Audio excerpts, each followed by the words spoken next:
to a new series from the Messy Reformation. There's been a lot of discussion and deliberation coming out of Synod 2022 around issues of sexuality. Much of the discussion has focused on whether the decisions made were good or bad, helpful or hurtful. However, Synod made some other declarations that we need to pay attention to. Synod repeatedly encouraged churches throughout the CRC to start having discussions about what it looks like to do pastoral care with those who are sexually struggling. Synod stated that the Human Sexuality Report offered sound, introductory guidance for churches that should serve as conversation starters on how to best do pastoral care in these circumstances.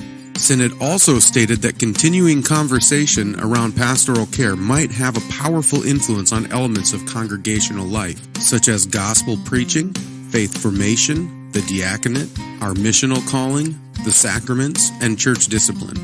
With these strong encouragements from Synod for continued conversation on the topic of pastoral care for the sexually struggling, the Messy Reformation has decided to begin having some of those conversations, and we plan on dropping these episodes every Wednesday evening. We want to state right away at the beginning of each episode that we view these conversations as the beginning of a conversation. There's no way we can comprehensively discuss every element of pastoral care in such a small period of time. However, we want to start having the conversation and build from here. It's also important to remember that conversations go both ways. We don't want these conversations to remain between the people on the podcast. We want you to get involved as well. As you're listening to these conversations, we would love for you to be in conversation with us. We'd love for you to write down any questions, concerns, or pushback you may have, or anything you really loved about each episode. Then send that feedback to us at themessyreformation@gmail.com. We'll use your feedback to help us build future episodes to further answer your questions and concerns and then further the conversation. We're really excited about the opportunity to begin moving this conversation forward in a way that equips the saints, builds up the church, and brings glory and honor to God. So, get your pens and journals and enjoy the next conversation in our series, Pastoral Care for the Sexually Struggling.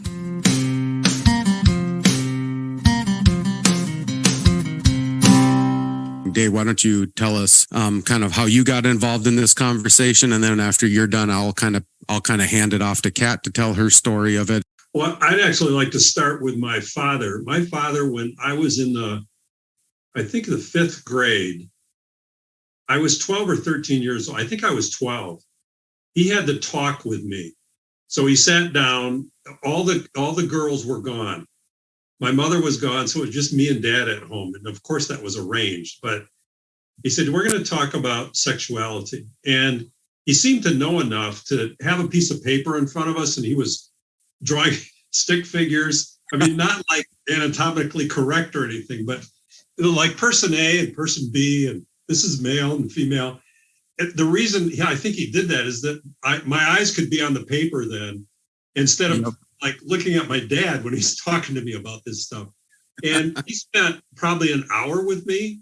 Here's how God made bodies. This is what male and female means. Here's what you're going to start feeling, maybe you already have. I thought everybody's dad did this, and I found out almost nobody's dad does this.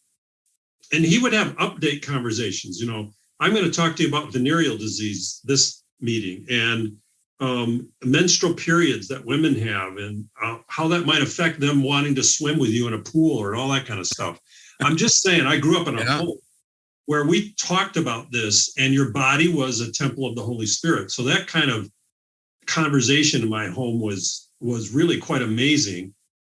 And then when I was in college, my best friend in my junior year came out to me. This is in 1974. And I already loved him and knew him.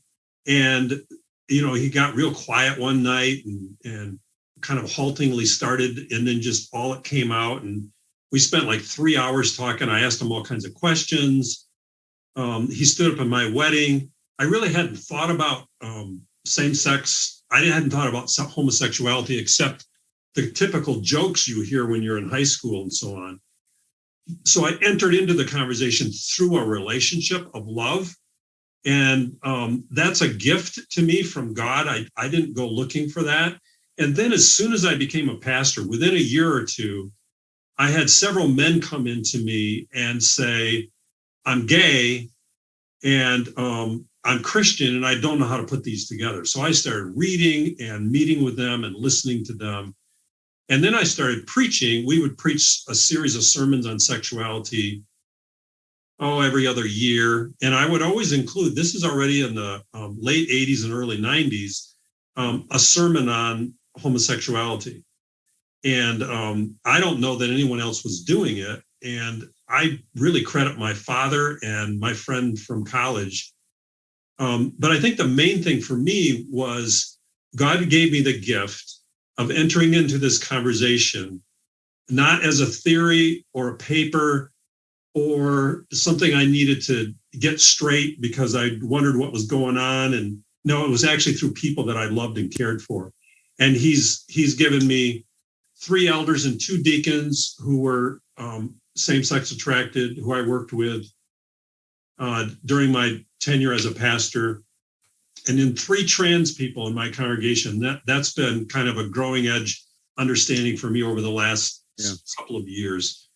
And having conversations with Kat, for example, and just listening to her and asking her questions has been, for me, a gift, because anytime someone has to live the Christian life and they have a costliness or a cost to it that I'm not familiar with, I want to know about that. I want to know what it means for them to follow Jesus and what it means for them to love him in a current of culture that seems to be going against them. So I have great respect for Kat, and I also feel like I've had people who have said to me, I feel like you make room for me, who I am, and you're curious about me. You don't put me in a box first. And I say the same thing to them. I feel like you're doing that for me. In other words, I'm not getting dehumanized or labeled. Yeah. Yeah, that's the benefit of it not being a theoretical thing, right? But when you're dealing with real people, you realize it's really complex, and you don't get into the black and white stuff or just assuming everything. You realize really every situation and every person you encounter is coming at it from a different angle with a different struggle. Yeah, I've said to people, look, you've called me to be your pastor. The church trained me. I should know the Bible really well. In fact, part of the values of my education at Calvin University and then Calvin Seminary was, you don't just exegete the Bible, but you better do that well. You need to exegete the culture as well. Yeah. And so, yes, it's complex, but I am going to bring to the table some well thought through biblical challenges and callings from the Lord. I don't know your world. Please help me understand it. But I should know the Bible quite well. And I'm going to tell you what I think the Bible says. Yeah. And sometimes that's going to feel black and white. I probably didn't use that language, but anyway, sure. I want to throw it over to Kat. Yeah, Kat, why don't you kind of give us your story of how you kind of got into these kind of conversations? Yeah, for sure. Thank you. And thank you, Pastor Dave, for saying the curious part. I think that was really crucial. And just as crucial for what I look for as I'm trying to identify a safe person, as opposed to somebody who can figure me out. I'm looking for a person who can really be curious about who I am and understand me. And so I think as I look back at my childhood and wrestling with sexuality and gender, I didn't have many people in my life who were going to be curious about me and try to get to know me in that way, especially when I came out. So I was raised in a Christian home. I grew up in a Baptist kind of environment within Michigan. So, the northern part of the U.S., and really focusing on what it means to follow God and how to follow the law. and what type of person he really wants you to be, and not really about how he wants to know you, and how he wants this intimate relationship with you. So that was kind of a missing piece for me growing up when it comes to my context about who Jesus was and how do I facilitate that relationship. So from a young age, I always felt just a little bit different. I was always a tomboy. So biologically born female, but always felt and gravitated toward boy things, whether that was with dress or playing with them at recess and playing football and basketball and stuff like that. And so I was very athletic, and I just kind of started being me, trying to figure out who that was. And it wasn't until, middle school and then high school that you're really starting to figure out, I don't think I'm talking about boys the way that most of my peers are talking about boys, and things like that. And so, I went off to college on a basketball scholarship and really left church behind me, and really used that time to, okay, who am I? And really figuring that out, because I really didn't see myself as the Christian type. Nobody was talking about the LGBT community. I was discovering that I was so different, and I didn't seemingly have a place at the table. And so I just kind of concluded that I wasn't the Christian type, and also wasn't very feminine. And within the throes of like purity culture and purity movement of understanding what it is to be feminine, in a godly way. And I concluded that I was not very feminine. Therefore, I must be dishonoring God by not embracing this femininity and not wanting to. And so those types of things kind of, led me to my own conclusion that I wasn't the Christian type. And so as I'm at college, I find myself in a same-sex relationship. This woman felt the same way that I felt about her, which I thought would never happen. And so we started kind of a secret relationship, but quickly kind of came out and was out on the college campus. Was outed to my parents. I wasn't really ready to be out. I didn't really know what was going on with me. And so I was outed to my parents, and all of a sudden I have all of this stuff that I have to start immediately unpacking. And so to me, from what I was not hearing in the church, meaning LGBT education or how we feel about the people who are LGBT, it was always a conversation about those people out there. Which is kind of why it was surprising to me that I was gay, because I was like, I thought that you would know, right? Like it's a conscious decision or decisions that you make along the way that all of a sudden lead you to this place that now you're twisting sexuality. And so it was to kind of my surprise that I didn't seemingly try to twist anything. I just was that.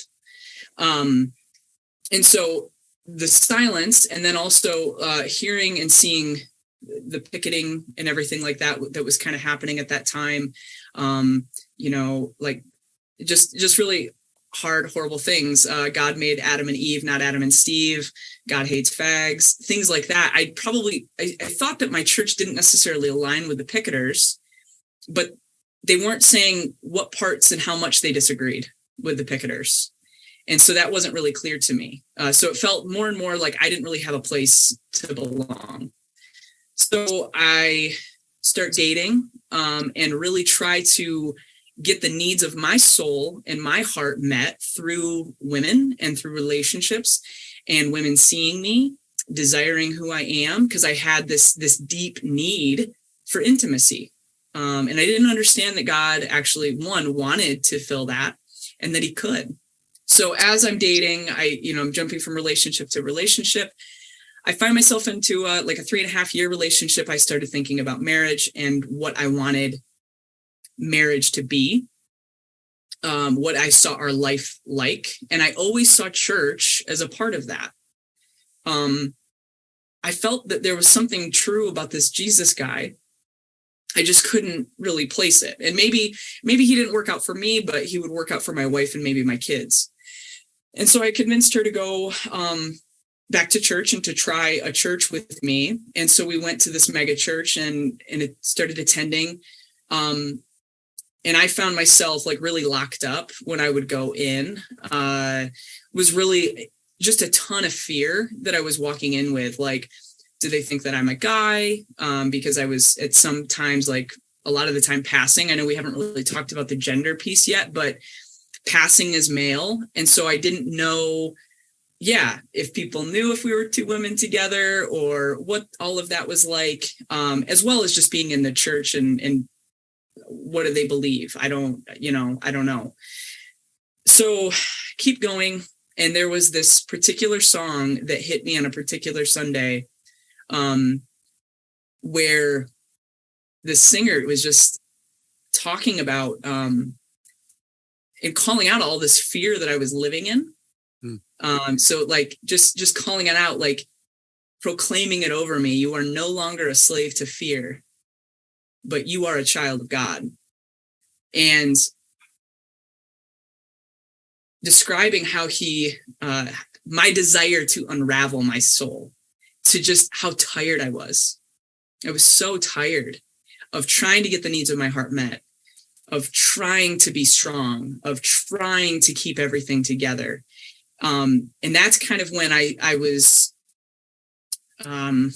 waking up to this other piece of my experience. So sexuality, but before then I really didn't have any language for somebody who struggled with gender identity.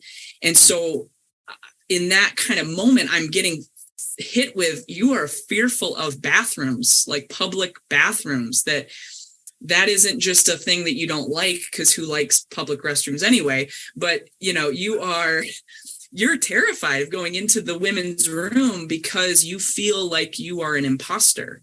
You don't feel like you fit. I feel like I was going into the wrong room. I would wait it out. I would wait till I felt like everybody had cleared the women's room. I would wait. I wouldn't drink coffee on the way to church. I would monitor my liquid intake because I was so afraid of not trying to statement of going in the men's room, but what would people say as they seemingly see this teenage boy or younger looking boy trying to jet into the bathroom. And so that's when it started to kind of hit me that like there was something deeper going on with my gender, is that I felt more male. I always had wanted to be male. And then I'm starting to wake up the fact that like, okay, in the relationships that I have, I'm actually much more comfortable being the guy and being called, I could never use the term lesbian because I didn't feel that was too feminine of a word. So I always said that I was gay, and those types of things just all of a sudden started to click in my mind.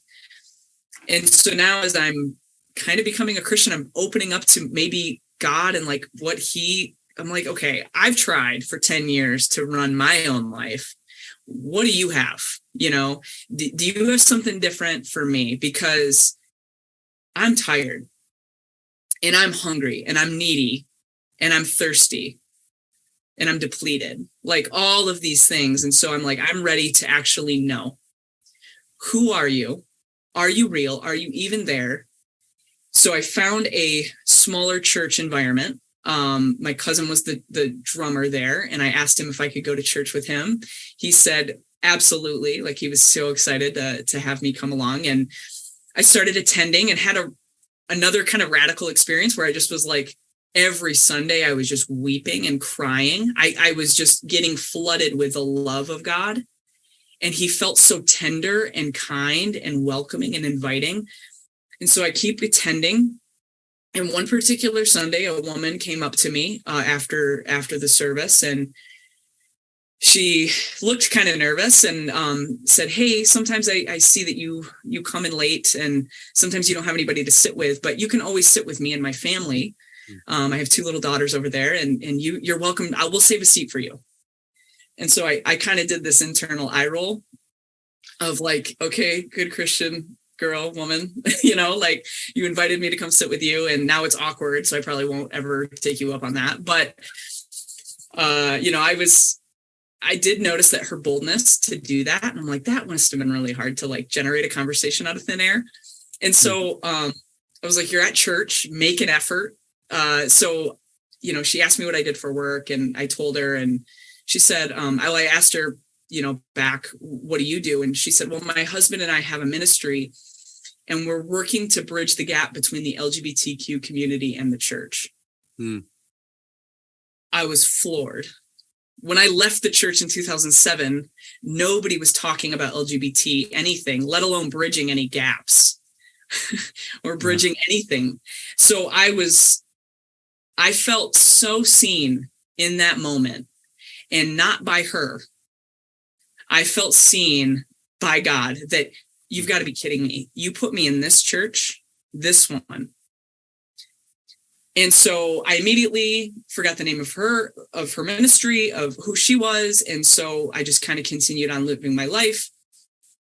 And I was seeing a counselor, as I had recently come out as trans, and felt okay with actually identifying that way. And dysphoria just started ramping up. And I was getting to the point where I was like, I need to make a decision of how I'm going to live the rest of my life. Is it going to be God? And I was kind of doing that anyway. I was figuring out who is he really? But then also, like, if I'm going to transition, I want to do it now, because I want to live the rest of my life. I don't want to be reevaluating every 5 years. And so as I was meeting with a counselor who is a secular counselor, I'm telling her about this dysphoria that I didn't really understand and know, but I had had it, I found out I had it my whole life. And she her response in this distress that I was bringing to her was, let me know when you're ready to transition, and I will get you hooked up with the right people. I'll refer you to the right people so that we can get you started on hormones and transitioning. And I got to tell you, I felt really uncared for in that moment, because it was like I was a problem to be fixed and not a person to be known. Wow. We weren't going through my perception of masculinity and femininity. We weren't talking through my warped sense of sexuality. I didn't need any help to know that was warped, of how I was objectifying and all of these different things that I knew were just so broken. We weren't going there. It was like I was self-diagnosing. And I was like, no, I want to know if this is the best road for me. And so it was just really seemingly, and I'm sure that we would have done other things. So I'm not trying to write that off completely. I think that there's good things that would have probably happened in exploring that. But by the grace of God, he just was like, come to me. And that's when I remembered Lori Krieg. And I reached out to her and I said, I'm tired of hearing what the world has to say about my gender. I'm tired about hearing what conservatives, for lack of a better term, or my parents have to say about my gender identity. What does God think about me? Who does he say that I am? And what does he even think about me? Is he going to condemn me? Or I'm ready to finally unpack everything, and I'm ready to actually listen here. And so her response was, to what does God think about me, was, I don't know, but I'm willing to walk with you as we figure that out. And so she began discipling me and mentoring me and unveiling who Jesus is and how he saw me. And that was, 5 or 6 years ago. And I've just been on this journey and this road with God, and understanding how he sees me and how he's uniquely and individually created me to be who I am. Yeah. Well, praise God. It's a great story, Kat. I appreciate that. And, I think as I was listening, just some of the similarities between what you were saying and Dave was saying, when she said, she didn't try to come up with an answer. You weren't saying, what does God know about this issue? You were like, what does God have to say about me? Who I am. And she's like, well, let's figure that out together. And I think that takes a lot of humility, because I think, I had told you coming into this, we have a lot of more conservative people listening to this. And I feel like most of us, or that, whatever you want to say, they feel this tension to like, I got to have an answer and I got to have it now, rather than just saying, let's just talk and let's try to figure out and have a conversation, get to know one another, and have that you had talked about, that curiosity being a really important thing. That's all we have for this week's Pastoral Care Conversation. Stay tuned next week to hear Dave and Kat talk about gender stereotypes, compassionate curiosity, and the importance of courage. Until then, don't forget this is Christ Church, and he bought it with his blood. And we've been warned that wolves will come in trying to destroy the flock. So keep a close watch on your life and on your doctrine. Preach the word in season and out of season, and keep fighting the good fight in this messy Reformation.